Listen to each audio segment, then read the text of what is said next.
ಅವನನ್ನು ಮರಳಿ ಮಠಕ್ಕೆ ಕರೆದುಕೊಂಡು ಬರುವ ಶಕ್ತಿ ಇರುವುದು ಅವಳೊಬ್ಬಳಿಗೆ ಮಾತ್ರ ಇರು. ಮಾರಮ್ಮ, ಹೇಳಿ ಪ್ರಭುದೇವರೇ, ನನ್ನನ್ನು ಕರೆದ ಕಾರಣ? ನಿನ್ನಿಂದ ತುರ್ತಾಗಿ ಒಂದು ಕೆಲಸ ಆಗಬೇಕಾಗಿದೆ ಮಾರಮ್ಮ. ನಾನಿರುವುದೇ ನಿಮ್ಮಂಥ ಸಾಧಕರ ಸೇವೆಗೆ. ಅಪ್ಪಣೆಯಾಗಲಿ ಪ್ರಭು. ಮರಿದೇವ ಮಠ ಬಿಟ್ಟು ಹೊರಟು ಹೋಗಿದ್ದಾನೆ. ಅವನು ಜಂಗಮನಲ್ಲವೇ?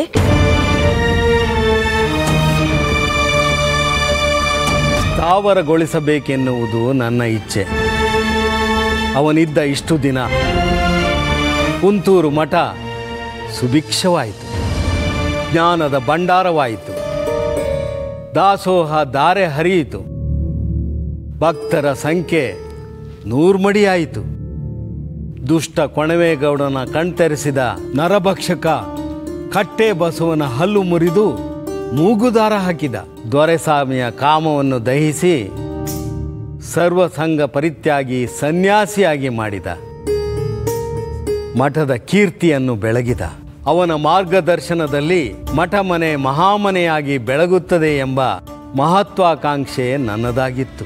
ಆದರೀಗ ನಿಂತ ನಿಲುವಿನಲ್ಲಿ ಪೀಠವನ್ನು ತಿರಸ್ಕರಿಸಿ ಹೊರಟು ಹೋದ. ಅವನನ್ನು ಉಳಿಸಿಕೊಳ್ಳಲು ಮಾಡಿದ ಪ್ರಯತ್ನಗಳೆಲ್ಲವೂ ವ್ಯರ್ಥವಾಗಿದೆ. ಮಾತಿಗೆ ಮಾತು, ತರ್ಕಕ್ಕೆ ತರ್ಕ. ತರ್ಕದಿಂದ ಅವನನ್ನು ಕಟ್ಟಿಹಾಕಲು ಆಗಲಿಲ್ಲ. ಬಸವ ಸರ್ಪ ಬೆನ್ನು ಬಿದ್ದು ಗೋಗರೆದರೂ ಅವರಿಗೂ ಮಣಿದಿಲ್ಲ. ಅದಕ್ಕೆಂದೇ ನಿನ್ನನ್ನು ಕರೆದೆ.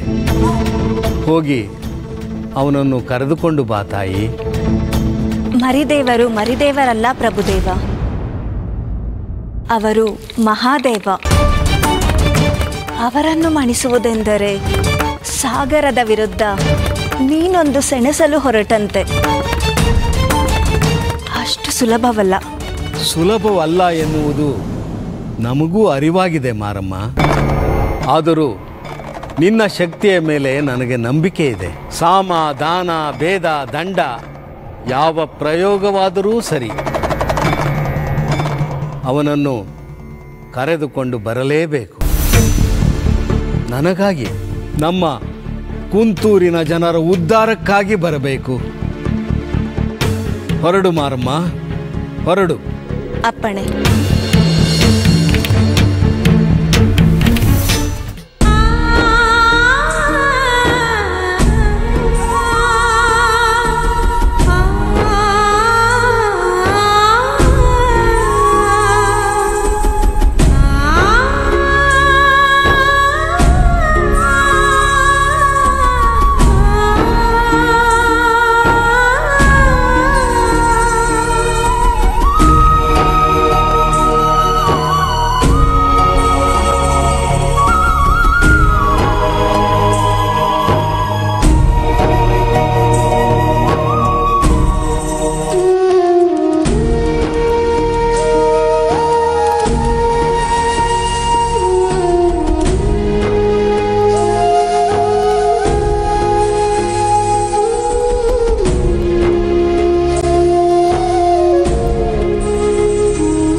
ಹೂನವ್ವ, ಮನೇಲಿ ಒಂದು ಹನಿ ನೀರು ಇರಲಿಲ್ಲ.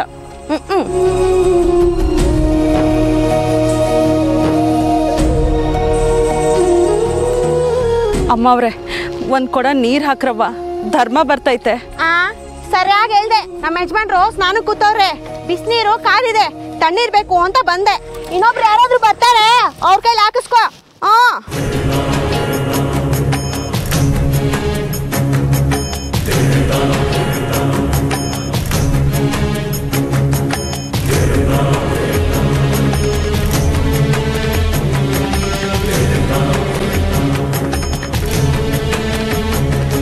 ಅವ್ವ, ದೂರ ದೂರ.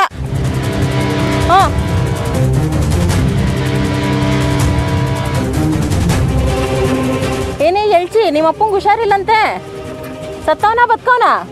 ಅದು ಯಾಕೆ ಹಂಗೆ ಹೇಳ್ತೀರಾ ಅಮ್ಮವ್ರೆ? ಬಿಡ್ತು ಅನ್ನಿ, ಒಂದು ಕೊಡ ನೀರು ಹಾಕ್ರವ್ವ. ಈ ವರ್ಷ ಏನಾದರೂ ಮಳೆ ಆಗಿದ್ರೆ ನಿನಗೂ ಒಸಿ ಕೊಡ್ತಿದ್ದೆ. ಮಳೆನೂ ಇಲ್ಲ, ಬೆಳೆನೂ ಇಲ್ಲ, ಬೆಳೆದಿದ್ದು ಮನೆಗೆ ಸಾಕಾಗಲಿಲ್ಲ. ಮುಂದಿನ ಬೆಳೆಗೆ ಕೊಡ್ತೀನಿ ಬಿಡು. ಅವ್ವ, ನಂಗೆ ರಾಗಿ ಭತ್ತ ಏನು ಬೇಡ್ರವ್ವ, ಒಂದೇ ಒಂದು ಕೊಡ ನೀರು ಹಾಕ್ರವ್ವ. ಯಾಕೋ ನೆನ್ನೆ ಮೊನ್ನೆಯಿಂದ ಮೈಗೆ ಹುಷಾರಿಲ್ಲ, ರೆಟ್ಟೆ ಎಲ್ಲ ನೋವು. ನನ್ನ ಮಗ ಬೇರೆ ಉಣ್ಣಕ್ಕೆ ಕುಂತವನೆ. ಬಿರ್ನೆ ಮನೆಗೆ ಹೋಗ್ಬೇಕು. ಅವ್ವ, ಅಮ್ಮವ್ರೆ,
ನಾನೆಷ್ಟು ಮುಂಡೆದೆ, ಏನ್ ಮಾಡ್ತಾ ಇದೀಯ ನೀನು?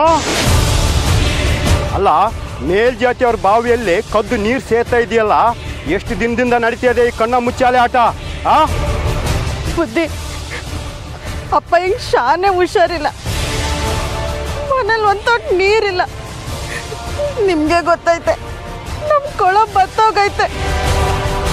ಬಂದವ್ರು ಯಾರು ನೀರು ಕೊಡುವಲ್ರು. ಅದಕ್ಕೆ ಬುದ್ಧಿ. ಮುಚ್ಚೆ ಬಾಯ್, ಪವಿತ್ರವಾದ ಮಜ್ಜನದ ಬಾವಿಗೆ ನಿನ್ ಕೊಡ ಬಿಟ್ಟು ಅಪವಿತ್ರ ಮಾಡಿಬಿಟ್ಟಲ್ಲೇ. ಈಗ ನೀನು ಮುಟ್ಟಿದ ನೀರನ್ನ ಶಿವನ್ ತಲೆ ಮೇಲೆ ಹೊಯ್ಬೇಕೇನೋ? ಅಪವಿತ್ರ ಮಾಡಿಬಿಟ್ಟಲ್ಲೇ. ಓ ನಿನ್ನ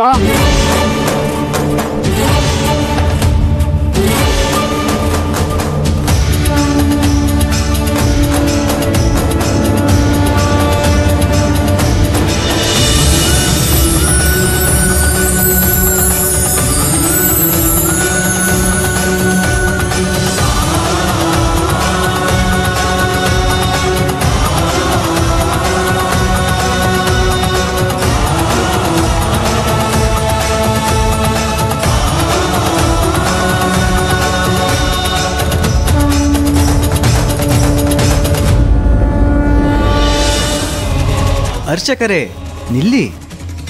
ದೇವ್ರನ್ನ ಪೂಜಿಸೋ ನಿಮ್ಮ ಈ ಪವಿತ್ರವಾದ ಕೈಗಳಿಂದ ಈ ಅಪವಿತ್ರ ಹೆಣ್ಣ ಹೊಡೆದು ಯಾಕೆ ನಿಮ್ಮ ಕೈನ ಮೈಲ್ಗೆ ಮಾಡ್ಕೊಳ್ತೀರಾ? ಅಲ್ಲ ಸ್ವಾಮಿ, ನೋಡೋದಕ್ಕೆ ಮಹಾತ್ಮರ ತರ ಕಾಣಿಸ್ತಿದ್ದೀರಾ. ನೀವೇ ಹೇಳಿ, ಈ ನೀಚ್ ಹೆಂಗ್ಸು ಮಾಡಿರೋ ಕೆಲಸಕ್ಕೆ ಬಹುಮಾನ ಕೊಡ್ಬೇಕೇನೋ? ಕೀಳ್ಕುಲದ ಹೆಂಗ್ಸು ಊರ್ ಜನ ಉಪಯೋಗಿಸೋ ಮಜ್ಜನದಿ ಬಾವಿ ನೀರನ್ನ ಅಪವಿತ್ರಗೊಳಿಸಿದ್ದಾರೆ. ತಪ್ಪು ತಪ್ಪು ತಪ್ಪು. ಈಕೆ ಹೀಗೆ ಮಾಡಿದ್ದು ಮಹಾ ತಪ್ಪು. ಹಾಗಂತ ಈಕೆ ಮುಟ್ಟಿ ಅಪವಿತ್ರ ಮಾಡಿರೋ ನೀರ್ನ ನೀವು ಬಳಸೋದೆ? ಛೇ ಛೇ ಛೇ ಛೇ ಛೇ. ನಾಯಿ ಮುಟ್ಟಿದ ಮಡ್ಕೆನ ನಾಯಿಗೆ ಕಟ್ಬಿಡಿ. ಅಂದ್ರೆ ಆಕೆ ಮುಟ್ಟಿ ಅಪವಿತ್ರ ಮಾಡಿರೋ ಬಾವಿನ ಆಕೆಗೆ ಬಿಟ್ಕೊಡಿ ಅಂತ. ಅದು ಹೇಗಾಗುತ್ತೆ ಸ್ವಾಮಿ? ಹೇಗಾಗುತ್ತೆ ಅಂದ್ರೆ ಏನ್ ಸ್ವಾಮಿ? ಈ ಬಾವಿ ಹೋದ್ರೆ ಏನಂತೆ, ನಿಮಗಿರೋ ಶಕ್ತಿಗೆ ಹೊಸ ಬಾವಿನೇ ತೋಡಿಸ್ಬಹುದು. ನೀವ್ ಹೇಳಿದ್ರೆ ಊರ್ ಜನ ಇಲ್ಲ ಅಂತಾರ? ಅವೆಲ್ಲ ಆಗೋ ಹೋಗೋ ಕೆಲಸ ಅಲ್ಲ ಸ್ವಾಮಿ. ಗೋಮೂತ್ರ ಸಿಂಪಡಿಸಿ ಪವಿತ್ರ ಮಾಡೋದು ಅಷ್ಟೇ.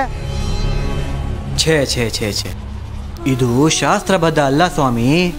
ಅಲ್ಲ, ಇದು ದೇವರ ಮಜ್ಜನದ ಬಾವಿ. ಮರೆತು ಬಿಟ್ರಾ?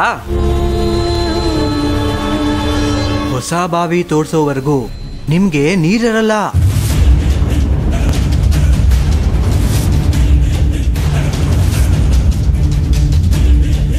ಅಯ್ಯೋ ಅಯ್ಯೋ, ಪ್ರಾರಬ್ಧವೇ!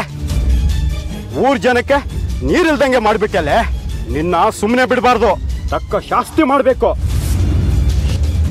ನಮಗಿಲ್ದಿರೋ ನೀರು ನಿಮ್ಗೂ ಸಿಗ್ಬಾರ್ದು.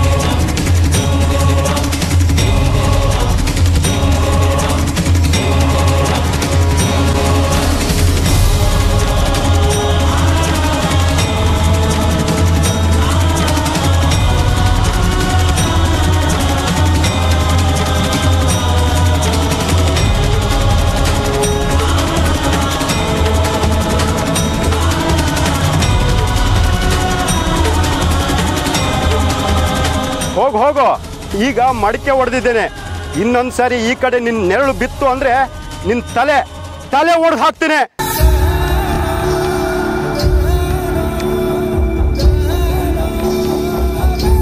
ಹೇಗೆ ಸ್ವಾಮಿ?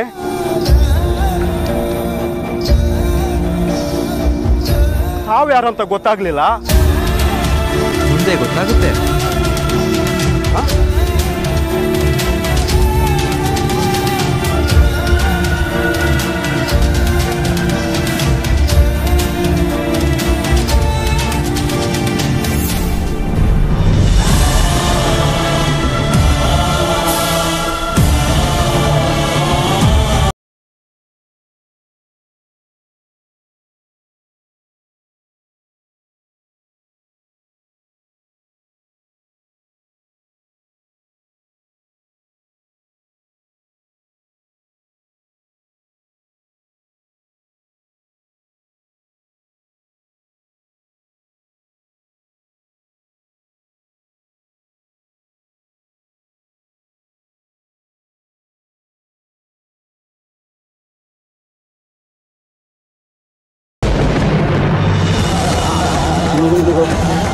ಅಪ್ಪಯ್ಯ,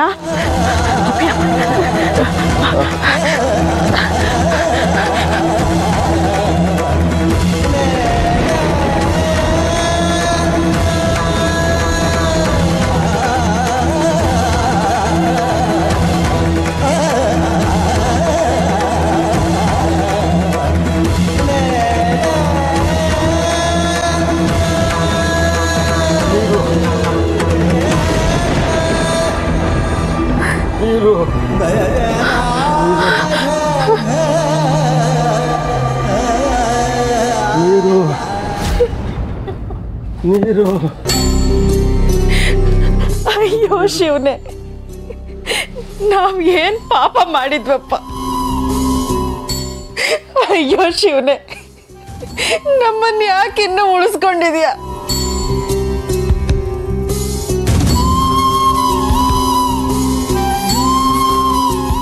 ನಿನ್ ಪಾದಕ್ ನಮ್ಮನ್ನ ಸೇರಿಸ್ಕೊಳ್ಬಾರ್ದ? ಯಾವ್ರು ಅಂದ್ರೆ ಕರುಣಾಮಯಿ ಅಂತಾರೆ, ಆದ್ರೆ ನಾವ್ ಏನ್ ಪಾಪ ಮಾಡಿದೀವಿ ಅಂತ ನಮ್ಮ ಮೇಲೆ ನಿನಗೆ ಕರುಣೆ ಇಲ್ಲ. ನಮಗೆ ಯಾಕೆ ಈ ಶಿಕ್ಷೆ? ನೀರ್ ಕೇಳಿದ್ರೆ ಪಾನ್ಕ ಕೊಡ್ತಾರೆ ಅಂತ ಕತೆಗಳಲ್ಲಿ ಕೇಳಿವ್ನೆ, ಆದ್ರೆ ನಮ್ ಜೀವನದಾಗ ನೀರೇ ಒಂದು ವ್ಯತ್ಯೆ ಆಗೋಯ್ತಲ್ಲ ಶಿವನೇ. ಮಗಳೇ, ಯಾಕಿಷ್ಟು ದುಃಖ? ನಿನ್ನಂತಹ ನೊಂದವರ ಅಸಹಾಯಕರ ಕಣ್ಣೀರನ್ನು ಒರೆಸಲೆಂದೇ ನಾನು ಉತ್ತರ ದೇಶದಿಂದ ಕತ್ತಲ ರಾಜ್ಯಕ್ಕೆ ಬಂದಿದ್ದು. ನಿನ್ನಂತಹ ಲಕ್ಷಾಂತರ ಹೆಣ್ಣು ಮಕ್ಕಳ ಬಾಳನ್ನು ಬೆಳಗಲೆಂದು ಈ ಜ್ಯೋತಿಯ ಉದಯವಾಗಿದೆ ಮಗಳೇ. ಹತಾಶೆ ಪಡಬೇಡ. ಮಕ್ಕಳಿಲ್ಲದವರಿಗೆ ಮಕ್ಕಳ ಭಾಗ್ಯ ಕೊಟ್ಟೆ, ಕಣ್ಣಿಲ್ಲದವರಿಗೆ ಕಣ್ಣು ಕೊಟ್ಟೆ, ನೊಂದವರಿಗೆ ನಲಿವು ಕೊಟ್ಟೆ, ಬೆಂದವರಿಗೆ ಬದುಕು ಕೊಟ್ಟೆ. ಬಾಳಿಗೆ ಬೆಳಕು, ನೋವಿಗೆ ಮುಲಾಮು, ದಾಹಕ್ಕೆ ನೀರು, ದಾಸೋಹಕ್ಕೆ ಅನ್ನ. ಇದೇ ನನ್ನ ಲೋಕ ಕಲ್ಯಾಣದ ಗುರಿ. ಎಲ್ಲ ಊರುಗಳು ಕಾಡು ಮೇಡುಗಳನ್ನು ಅಲೆದು ನಿಮ್ಮೂರಿಗೆ ಬಂದಿರುವುದು ನಿನಗೋಸ್ಕರ ತಾಯಿ. ದೇಹಕ್ಕೆ ಉಸಿರು ಹೇಗೋ ಹಾಗೆ ಜೀವಕ್ಕೆ ಜೀವಜಲ ಅಷ್ಟೇ ಮುಖ್ಯ ಅನ್ನುವುದು ಲೋಕಕ್ಕೇ ಗೊತ್ತು. ಅಂಥ ಜೀವಜಲದ ಅಭಾವದಿಂದ ಜೀವಗಳೇ ಆರಿ ಹೋಗುವ ಅಪಾಯ ಎದುರಾಗಿದೆ. ಆ ಜೀವಜಲವು ಉಳ್ಳವರಿಗೆ ಉದಕವಾಗಿದೆ, ಉಳ್ಳದವರಿಗೆ ಉರುಳಾಗಿದೆ. ಕುಡಿಯುವ ನೀರು ಪವಿತ್ರ, ಆದರೆ ಅದು ಅಪವಿತ್ರದ ಸುಳಿಯಲ್ಲಿ ಸಿಲುಕಿ ನಲುಗುತ್ತಿದೆ. ಮೈಲಿಗೆಯನ್ನು ತೊಳೆಯುವ ಪಾಪನಾಶಿನಿಯೇ ಗಂಗೆ. ಗಂಗೆಗೆ ಮಡಿ ಇಲ್ಲ, ಮೈಲಿಗೆ ಇಲ್ಲ. ನಾನು ನಿಮಗೆ ನೀರು ನೀಡಲೆಂದೇ ಬಂದಿದ್ದೇನೆ. ಅಭಯ ನೀಡುವೆ, ಭಯಪಡಬೇಡ ಮಗಳೇ.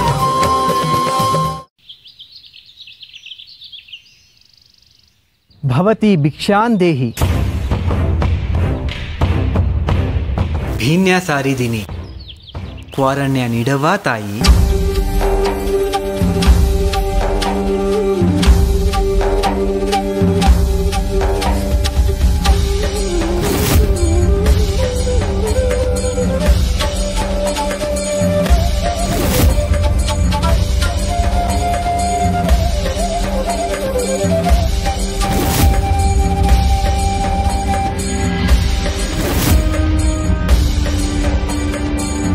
ಸಾಯ್ತಾ ಬಿದ್ದಿರೋ ಅಪ್ಪಂಗೆ ಕುಡಿಯಕ್ ಒಂದ್ ತೊಟ್ಟು ನೀರಿಲ್ಲ ಅಂತ ನಾನೇ ಗೋಳಾಡ್ತಾ ಇವನಿ.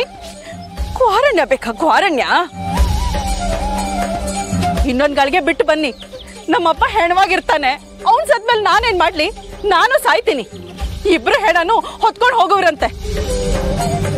ಬಂದ್ಬಿಟ್ರು ಭಿನ್ನ ಕೇಳಕ್ಕೆ. ಆ ಮುಕ್ಕಣ್ಣ ಕೊಟ್ ಮಡಗಿದ್ರೆ ತಾನೆ ಭಿಕ್ಷೆ ಕೊಡೋದು. ಥೂ, ಅವನ್ ಬಾಯಿಗೆ ಮಣ್ಣಕ್ಕ.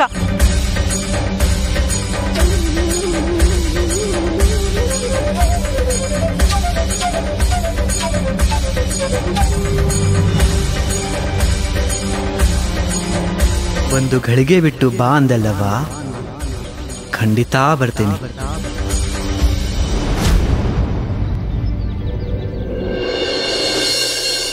ನೀರು ನೀರು. ಹುಟ್ಸಿದ್ ಶಿವ ಹುಲ್ನಾದ್ರೂ ಮೇಯಿಸ್ತಾನೆ ಅಂತಾರೆ. ನಮ್ಮ ಪಾಲಿಗೆ ನೀರು ಇಲ್ದಂಗ ಆಗೋಯ್ತಲ್ಲ ಶಿವನೇ. ನೀರು. ವಯಸ್ಸಾದ ಜೀವ ಹೊಟ್ಟೆಗೆ ಹಿಟ್ಟಿಲ್ದೆ ಕುಡಿಯಕ್ ನೀರಿಲ್ದೆ ಒದ್ದಾಡ್ತಾ ಇದೆ. ಆ ಜೀವಕ್ಕೆ ಗಂಜಿನೂ ಗತಿ ಇಲ್ದಾಗ ಮಾಡ್ಬಿಟ್ಟಿಯಲ್ಲ ಶಿವ. ಗಂಜಿ ಬೇಡ, ಒಂದ್ ತೊಟ್ಟು ನೀರಾದ್ರೂ ಬೇಡವಾ? ಇದೇನಪ್ಪ ನಿನ್ ಪಡಿದಾನದ ನ್ಯಾಯ? ನಮ್ ಕೀಳ್ ಜಾತಿ ಕೊಳ ಬತ್ ಹೋಗೈತೆ, ಹೊಲ ಗದ್ದೆ ಸುಟ್ಟು ನಿಂತದೆ, ಬದುಕು ಮೂರ ಬಟ್ಟೆ ಆಗೈತೆ. ನಮ್ ಮೊರೆ ನಿನಗೆ ಕೇಳ್ದಿಲ್ವ ಶಿವನೇ? ನೀರು ನೀರು. ನಮ್ ಮೊರೆ ಕೇಳ್ದೆ ಇದ್ರೆ ನಿನ್ ಕರೆನಾದ್ರೂ ಕಳ್ಸು. ಪ್ರಾಣ ಬಿಟ್ಟು ನಿನ್ ಪಾದ ಸೇರ್ಕಂತೀವಿ.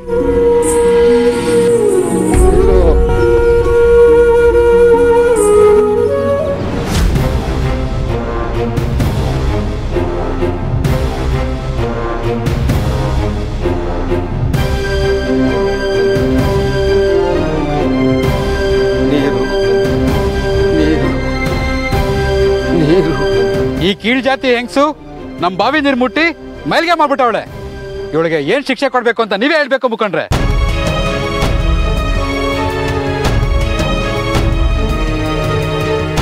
ಇದು ಯಾವ ನ್ಯಾಯ ಬುದ್ಧಿ? ನಾವು ಕೆಳ ಜಾತಿಯವರು ಅಂತ ಒಂದು ಹೆಣ್ಣು ಹೆಂಗ್ಸಿಗೆ ಇಷ್ಟೊಂದು ಅವಮಾನ ಮಾಡಬಾರ್ದು.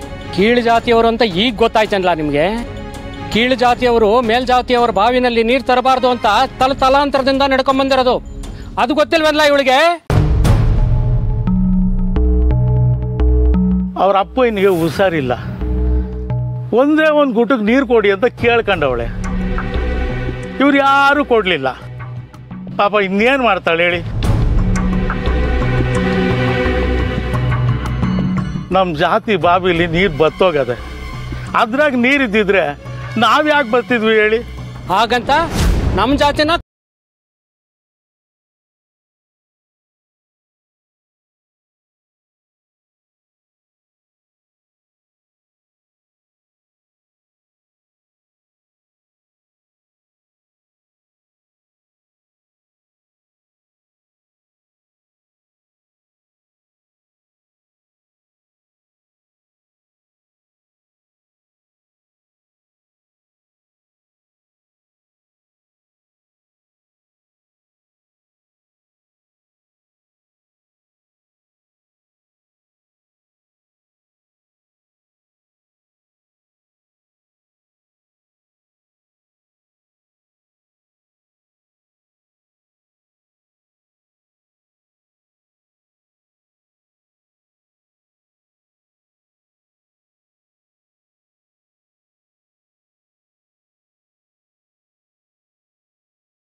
ಮಾಡಬಹುದು.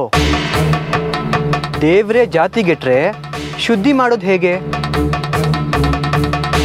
ಇದು ಅಪರಾಧ, ಮಹಾ ಅಪರಾಧ.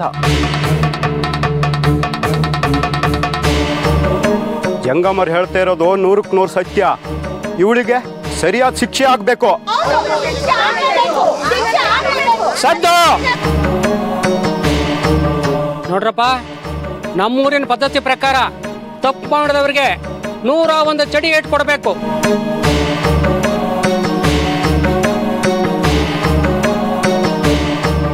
ಒಂದು ಯಾಕೆ ಸ್ವಾಮಿ? ಕೊಡೋದ್ ಕೊಡ್ತೀರಾ, ಇನ್ನೊಂದು 10 ಜಾಸ್ತಿನೇ ಕೊಡಿ.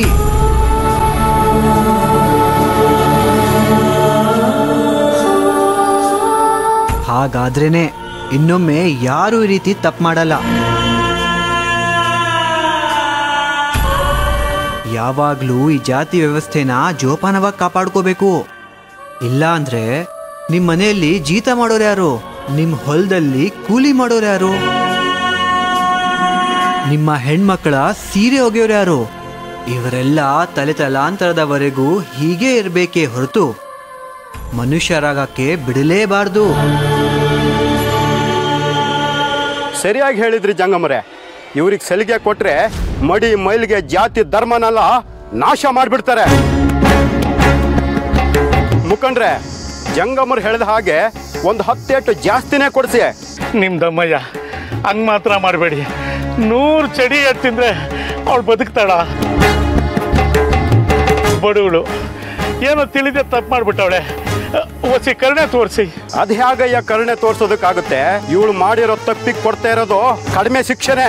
ಹೌದೌದು, ತಪ್ಪು ಮಾಡಿದವ್ರಿಗೆ ಈ ಶಿಕ್ಷೆ ಬಹಳ ಕಡಿಮೆ.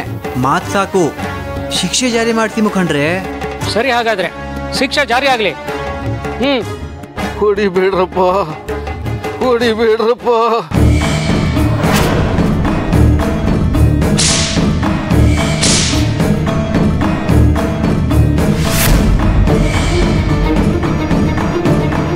ಬೇಡಿ ಬೇಡಿ, ಹೊಡಿಬೇಡಿ ಹೊಡಿಬೇಡಿ ಹೊಡಿಬೇಡಿ.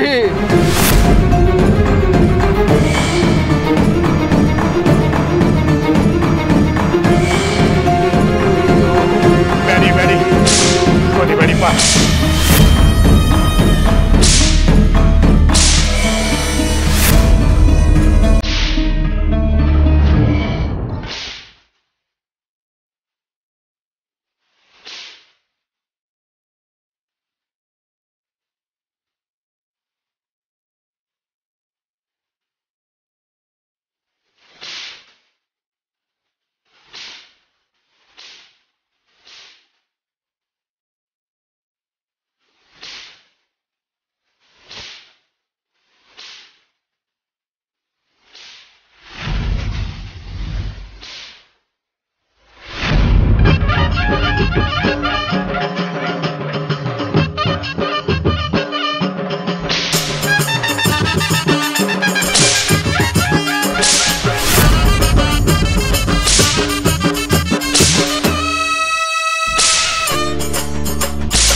ಶಿಕ್ಷೆ ಮುಗೀತು. ಇನ್ನು ಮೇಲೆ ಕೆಳಜಾತಿಯವರು ಯಾರು ಮೇಲ್ಜಾತಿಯವರ ಬಾವಿ ಹತ್ರ ಸುಳಿ ಕುಡ್ದು ನೀರು ಬೇಕು ಅಂತಂದ್ರೆ ಕೊಡೋವರೆಗೂ ಕಾದಿದ್ದು ದೂರದಲ್ಲೇ ನಿಂತ್ಕೊಂಡು ಉಯಿಸ್ಕೋಬೇಕು. ಅದು ಬಿಟ್ಟು ಏನಾದ್ರೂ ಕದ್ದು ಮುಚ್ಚಿ ಮೈಲಿಗೆ ಮಾಡೋದು ಗೊತ್ತಾದ್ರೆ ತಲೆ ತಲೆ ಉರುಳು ಹೋಗ್ತದೆ, ಹುಷಾರು. ತಲೆ ಉರುಳ್ಸಕ್ ಮುಂಚೆ ಬಾವಿ ಉಳಿಸಿ ಮುಖಂಡ್ರೆ. ಗಂಗೆನ ಶುದ್ಧಿ ಮಾಡಬೇಕು ಮೊದಲು. ಮೇಲ್ಜಾತಿಯವರು ಯಾರು ಬಾವಿಯಲ್ಲಿ ನೀರು ತಗೋಬೇಡಿ. ಮೈಲ್ಗೆ ನೀರು ಉಪಯೋಗಿಸಿದ್ರೆ ಜಾತಿ ಕೆಟ್ಟೋಗುತ್ತೆ, ಹುಷಾರು. ಅರ್ಚಕ್ರೆ, ನೀವು ನಾಳೆನೆ ಬಾವಿನ ಶುದ್ಧಿ ಮಾಡಬೇಕು. ಹೌದು ಹೌದು, ನಾನು ಹೇಳಬೇಕನ್ನೋ ವಿಷಯನ ಜಂಗಮರೇ ಹೇಳಿದ್ದಾರೆ. ನಾಳೆವರೆಗೆ ಕಾಯೋದಕ್ಕೆ ನಾನು ಈಗಲೇ ಬಾವಿ ಹತ್ರ ಹೋಗಿ ಮೈಲಿಗೆ ತೆಗಿತೀನಿ. ಹಾಗೆ ಆಗಲಿ ಅರ್ಚಕ್ರೆ, ನಡೀರಿ.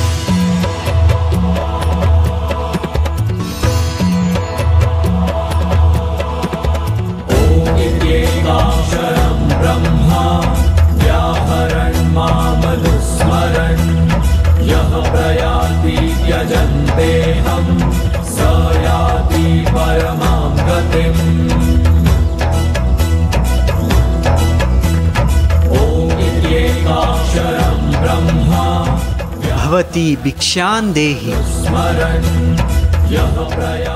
ಭಿನ್ಯ ಸಾರಿದಿನಿ ಕ್ವಾರಣ್ಯ ನೀಡವಾ ತಾಯಿ.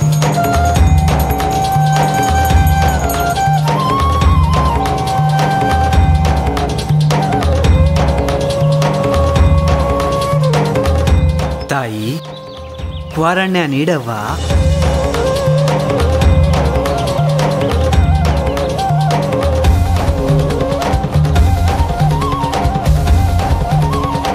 ಮತ್ತೆ ಬಂದ್ರಾ?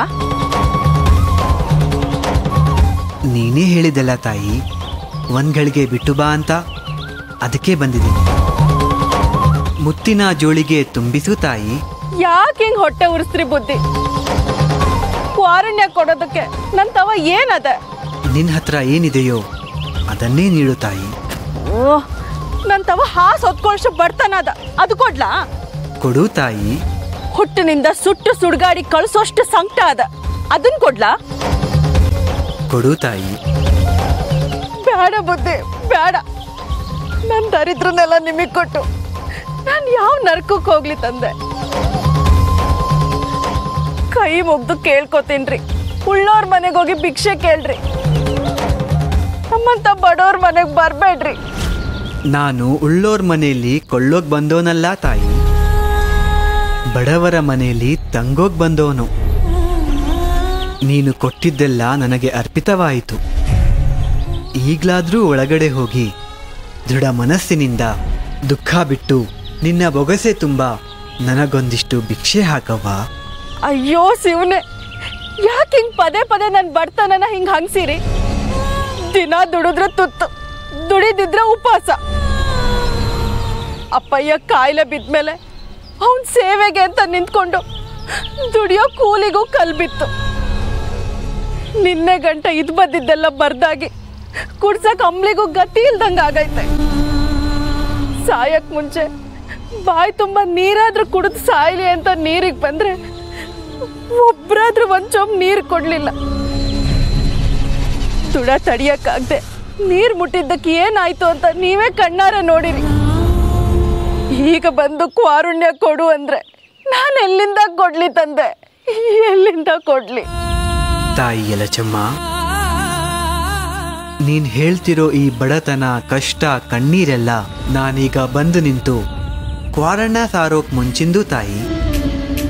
ಈಗ ನೀನು ಅದನ್ನೆಲ್ಲ ನನ್ನ ಮುತ್ತಿನ ಜೋಳಿಗೆಗೆ ತುಂಬಿ ಮುಕ್ಕಾಲುಗಳಿಗೆ ಆಗೋಯ್ತು. ಹೋದ್ಯಾ ಪಿಶಾಚಿ ಅಂದ್ರೆ, ಬಂದ್ಯಾ ಗವಾಕ್ಷಿ ಅಂತ ಕಳೆದು ಹೋದ ಕಷ್ಟನೇ ಮತ್ತೆ ಮತ್ತೆ ಯಾಕವ್ವ ಮೆಲುಕು ಹಾಕ್ತೀಯಾ? ನನ್ನ ಮಾತು ಕೇಳು, ಒಳಗೆ ಹೋಗು.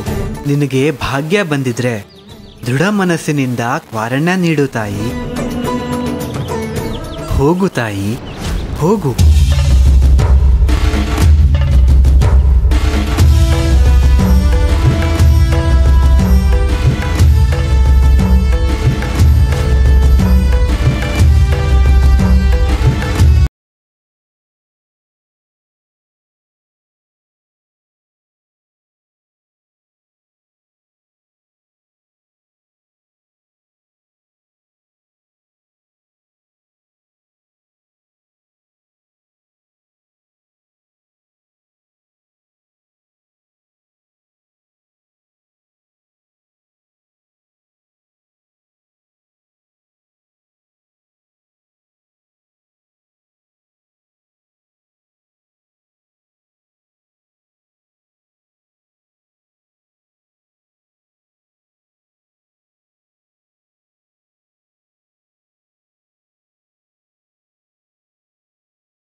ನನಗೆ ಭಾಗ್ಯ ಬಂದಿದ್ರೆ ದೃಢ ಮನಸ್ಸಿನಿಂದ ವಾರಣ್ಯ ನೀಡು ತಾಯಿ.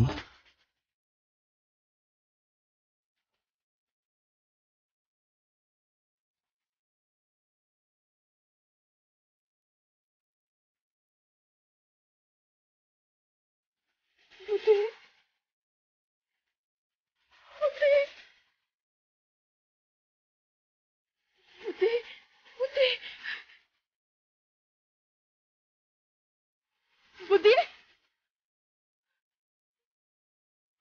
ಬುದ್ಧಿ ಎಲ್ಲೋದ್ರೆ ಬುದ್ಧಿ? ಈ ಬಡವಳ ಮನೆಗೆ ಭಾಗ್ಯ ತಂದು ನಿಮ್ ಕಾಲಿಗೆ ಬಿದ್ದು ಆಶೀರ್ವಾದ ತಗೊಳ್ಳೋಣ ಅನ್ನಷ್ಟೊಳಗೆ ಎಲ್ಲಿ ಮಾಯವಾದ್ರೆ ನನ್ನ ನೋಡಿಯ. ಈ ಪಾಪಿ ಹಾಕೋ ಭಿಕ್ಷೆ ನಿಮಗ್ ಬೇಡವಾಗೋಯ್ತ ನನ್ನ ತಂದೆ. ಎಲ್ಲಿದ್ಯಾ ನನ್ನಪ್ಪ? ನನಗ್ ನಿನ್ ದರ್ಶನ ಕೊಡು, ನನಗ್ ನಿನ್ ದರ್ಶನ ಕೊಡು ಬುದ್ಧಿ ಬುದ್ಧಿ.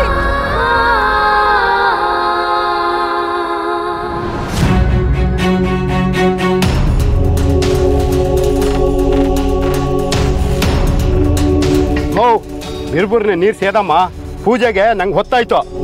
ಅಲ್ಲಿ ನೀರಿದ್ರೆ ತಾನೇ ಸೇದಕ್ಕೆ, ಎಲ್ಲ ಬತ್ತೋಗಿದೆ.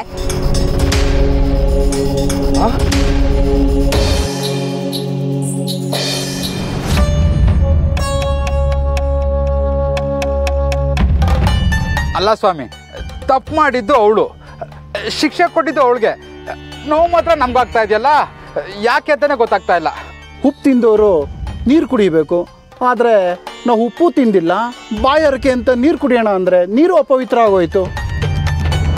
ಅಪವಿತ್ರವಾದುದನ್ನ ಪವಿತ್ರ ಮಾಡಿದ್ರು ಏನು ಪ್ರಯೋಜನಕ್ಕೆ ಬರಲಿಲ್ಲ ಮುಖಂಡ್ರೆ.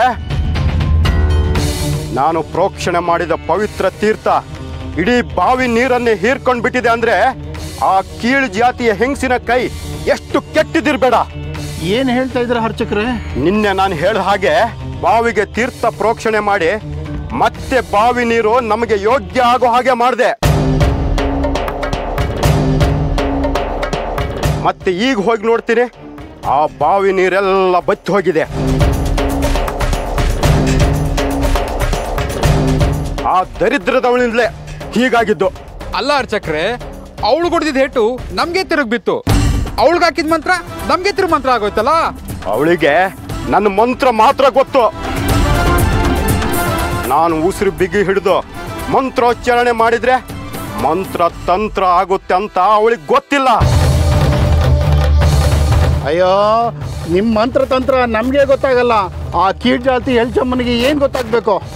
ಸರಿಯಾಗಿ ಹೇಳಿದ್ರಿ. ಇದು ಅವಳ ಕೈಗುಣದಿಂದ ಮಾತ್ರ ಆಗಿಲ್ಲ, ಇದ್ರ ಹಿಂದೆ ಯಾರ್ದೋ ಕೈ ಇದೆ.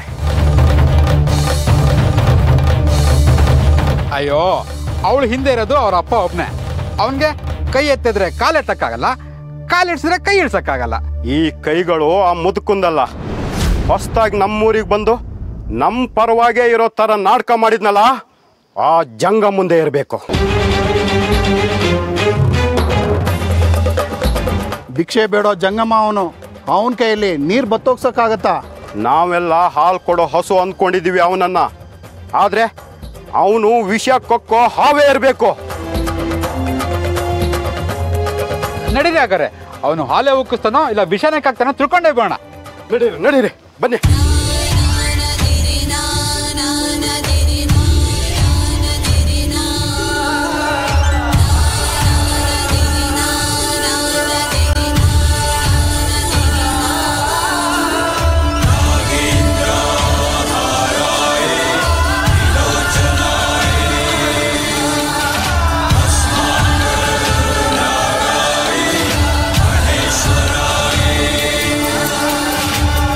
Yeah.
ಯೋ ಜಂಗಮ್ಮ, ನಿದ್ದೆ ಮಾಡಿ ಸಾಕು, ಕಣ್ತಾಗಯ್ಯ.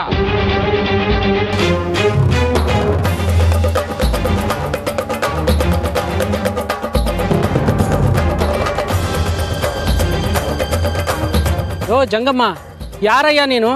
ನಮ್ಮೂರಿಗೆ ಬಂದ ಉದ್ದೇಶ ಏನು? ಉತ್ತರ ದೇಶದಿಂದ ಕತ್ತಲ ರಾಜ್ಯಕ್ಕೆ ಬಂದ ಜಂಗಮ ನಾನು. ಬಂದ ಉದ್ದೇಶ ಲೋಕ ಕಲ್ಯಾಣ. ಯಾರನ್ನು ಹೇಳಿ ಕೇಳಿ ಬಂದೆ? ಬಂದಾಗಿಂದ ಊರಲ್ಲಿ ಆಗ್ಬಾರದೆಲ್ಲ ಆಗ್ತಾ ಇದೆ. ಕರೆಯಲು ನೀನ್ಯಾರು, ಬರಲು ನಾನ್ಯಾರು?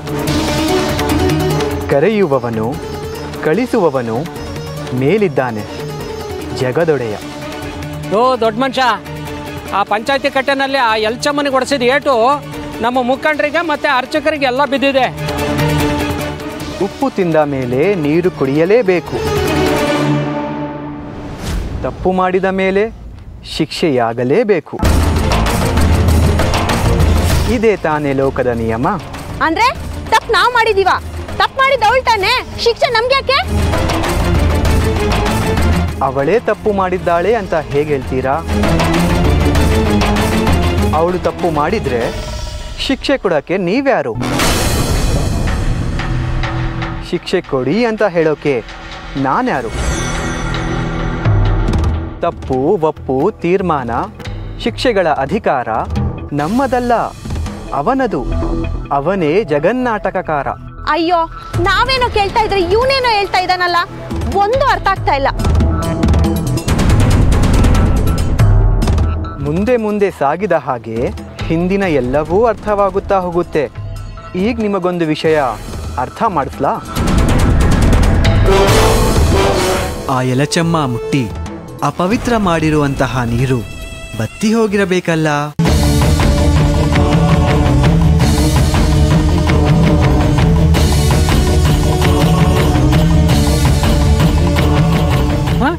ಅದು ನಿಮ್ಗೆ ಗೊತ್ತಾಯ್ತು?